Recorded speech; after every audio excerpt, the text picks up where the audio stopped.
We're seeing a big rally for the Terra Luna Classic community today after the 1.2% burn proposal has been passed. Also, I wanted to touch a little bit base on a big developer that helped Terra Luna become the coin it was before, and some of the key points he made on his Twitter that I think that we as a community can really look to and just kind of have it set up as a base for like, okay, we need to answer these questions. My name is Pocket Hercules. Like and subscribe, and let's get right into it. So today we're just cover a little bit of the price. Yesterday we saw a big dip in the price.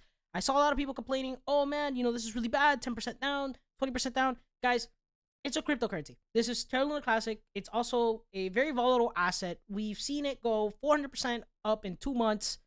It's okay for it to go down 30%.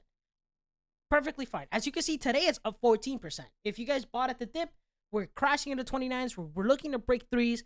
And again, Terra Luna Classic is just one of these tokens that has this little bit of a sweet little pattern. Every time the trading volume, as you can see, just goes down, we see a huge rally. We see a 20%, 30% increase the day or the 2 days after we see that volume dip. And I'm not saying that that's a big indicator or like a big flag or anything. I just a bit of a pattern that Terra Luna Classic continues to show that, hey, every time the volume just dips, it stagnates a little bit and then pops right back up, right? So again, guys, this is good. This is good price action that we're seeing. We're still holding the 2 billion market cap. And the trading volume did drop down did drop down below 1 billion, and that's fine. Again, guys, it's okay. It's a volatile asset. If you guys bought 2 months ago, you're still up like 200, 300%. It's okay for it to go down. It's okay. And in fact, this isn't even with the burn proposal like actually being implemented. That's going to happen the 20th. So we haven't even seen the circulating supply really tank as much. The CoinGecko number here is wrong. They are notorious for never updating. We actually got Coin Market Cap, which is another tracker that is notorious for never updating circulating supply. They actually updated, but CoinGecko, again, late on the ball game. But when we go to the total burns, we see that we're approaching 4 billion.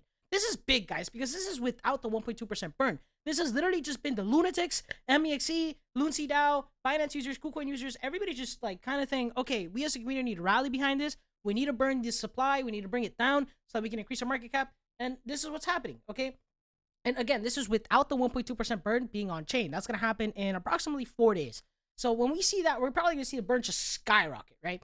And people have been discussing that if we go back to the price, we see that, okay, a higher price means technically less Terra Luna will be burned on every transaction, right? Because if you're paying like for $1, right? Let's say you're buying Terra Luna Classic, you only have $1. You're getting less Terra Luna if the price is higher, right? It makes sense. So 1.2% burn of that Terra Luna would be less if the price is higher. Makes sense. So lower price, people are saying, no, let's keep the price low. It's okay if the price is low. We saw 400% rally. Like this is unexpected. And they're saying it's okay for it to drop 30% because once that burn comes in and we start seeing that ticker just go up, up, up, up, up, we see all those green wicks of all those buy orders, but that's when we're going to see a huge burn happen for Terra Luna Classic.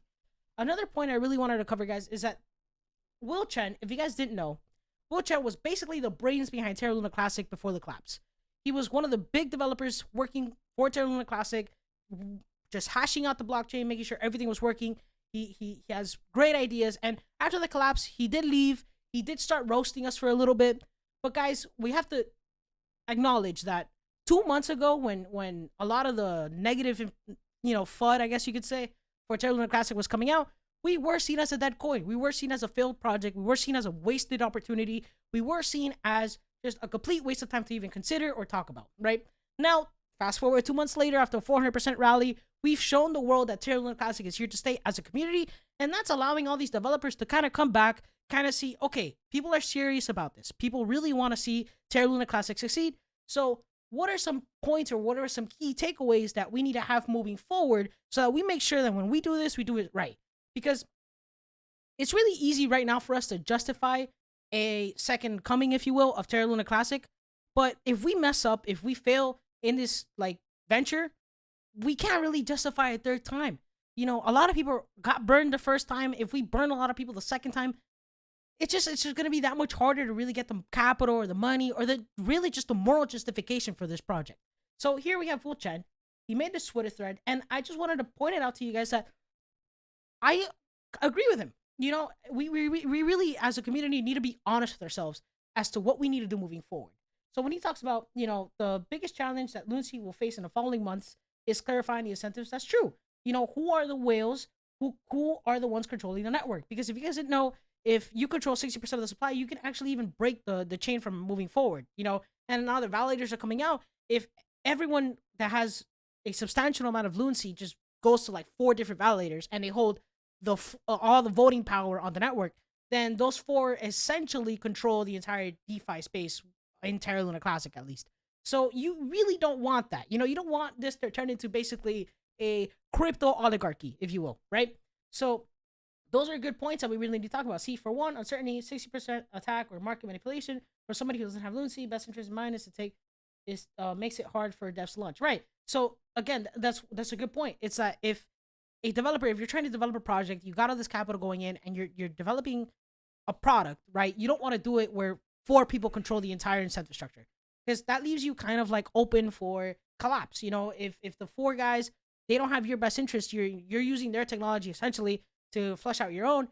It leaves you kind of in a bad place where you don't necessarily have the power that you'd wish you had to see your project actually flourish. And that's a negative for people who are going to be looking to Terra Luna Classic to develop apps in the future, right?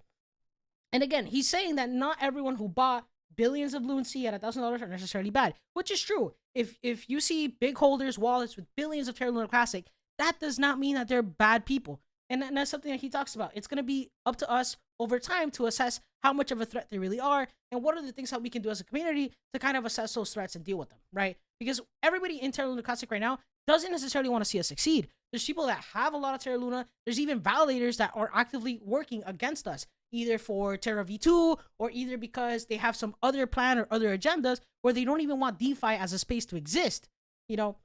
Excuse me. So key takeaways, guys. We need to look at these points, and we need to internalize them, and we need to take them seriously. If we want Terra Luna Classic to succeed, we need to be honest with ourselves, we need to be honest with investors, and we need to take every precaution we can to make sure that this second coming becomes into like even bigger than the first, right? So my name is Pocket Hercules. Like and subscribe. Leave a comment down below if you have any questions for me. Thanks for watching, guys. I really appreciate you, and that's all.